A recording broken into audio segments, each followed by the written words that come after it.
In an exclusive interview with our editor-in-chief, Andy Serwer, the Berkshire Hathaway CEO talked about the future of key brands like Kraft in the American marketplace. And Andy asked Buffett about Berkshire's huge investment in Kraft and Heinz nearly 5 years ago. Take a listen. Was that a mistake? Well, we'll find out over time, but we did pay too much, in my view, for Kraft. We didn't pay too much for Heinz.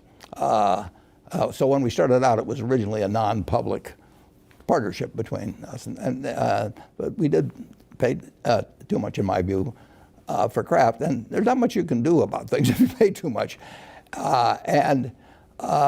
Secondly, there's always been a struggle between the retailer and brands. I mean, if I've got a terribly weak brand and I want to get into Walmart, I'm not going to be able to do it. You know, I mean, I have to offer all kinds of crazy concessions. You know and I want to be in Walmart if I have some sort of consumer packaged goods.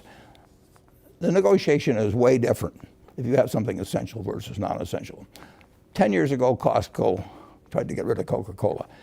Costco's got terrific loyalty among customers, and their own Kirkland brand is a $39 billion brand now, and it moves from category to category, and they only started in 1992. So they know brands, but in the end, they put Coca-Cola back in. If it had been Royal Crown Cola, they wouldn't have had to put it back in. So there's always that struggle between the brands. I mean, and there always will be. But the retailers net, it has been moving in their direction, particularly, I think, because of the Amazon revolution. First Walmart, and then Walmart. Right, and then Walmart. Amazon. Yeah.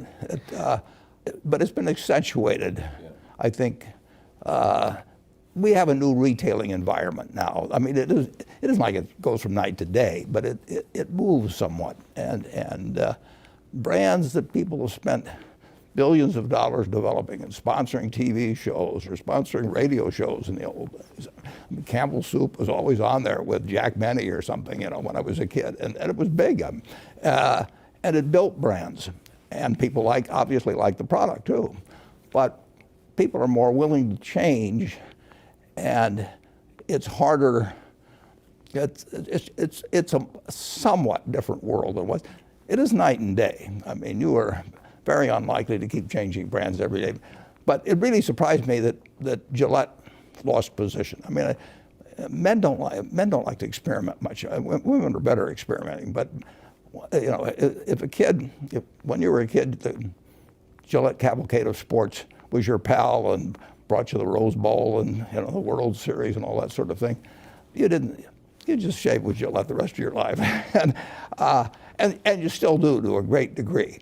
But it's not exactly the same as it was even 5 years ago or so when we bought Kraft. Mouth of the Oracle of Omaha. A reminder, you can watch Yahoo Finance's exclusive coverage of Berkshire Hathaway's annual shareholder meeting. That's happening on Saturday, May 4th at 9:45 a.m. Eastern.